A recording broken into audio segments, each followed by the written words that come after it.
మీరు హైదరాబాద్లో ఉంటే మాత్రం ఎంతో పవర్ఫుల్ అయిన శ్రీచక్రం ఉన్న మహంకాళి టెంపుల్ గురించి మీకు తెలియాల్సిందే. ఒక్కసారి ఇక్కడికి వస్తే చాలు, మీ మనసులోని కోరికలు తీరడమే కాదు, మీలో ఉన్న నెగిటివ్ ఎనర్జీ మొత్తం మాయమైపోతుంది. ఇదే శ్రీ ప్రసన్న మహంకాళి ఆలయం. మహంకాళి అంటే ఉగ్ర రూపంలో ఉండే అమ్మవారిని చూస్తాం, కానీ ఇక్కడ ఉన్న అమ్మవారి శాంత రూపంలో దర్శనమిస్తారు. ఇక్కడున్న అమ్మవారిని అందరూ కొత్తపేట కల్పవల్లి అని పిలుస్తారు. ఇక్కడ అడుగు పెట్టగానే ఆ వైబ్రేషన్స్ మీకు క్లియర్గా తెలుస్తాయి. ఈ టెంపుల్లో మోస్ట్ ఆఫ్ పవర్ఫుల్ ప్లేస్ ఏంటో మీకు తెలుసా? అమ్మవారి గర్భాలయం ముందున్న శ్రీచక్రం.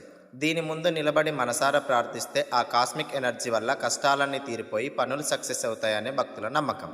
అమ్మవారితో పాటు ఇక్కడ గుడి చుట్టూ ప్రదక్షిణ చేస్తున్నప్పుడు మనకి నవదుర్గలు కూడా దర్శనమిస్తారు. అండ్ అలాగే ఇక్కడ గణపతి, సుబ్రహ్మణ్య స్వామి వారితో పాటు వీరభద్రస్వామి కూడా దర్శనమిస్తారు. అడ్రస్ వచ్చేసి చైతన్యపురి జైన్ టెంపుల్ రోడ్లో స్ట్రైట్గా వచ్చేసి డెడ్ లైన్లో మారుతినగర్ లెఫ్ట్ సైడ్లో ఉంటుంది. ఈ టెంపుల్ కొత్తపేటలో లొకేటెడ్ అయి ఉంది. మీ ఇంట్లో వారితో కలిసి ఈ వీకెండ్లో అమ్మవారిని దర్శించుకోండి. మరిన్ని అమేజింగ్ వీడియోస్ కోసం ఇప్పుడే మా పేజీని ఫాలో చేయండి.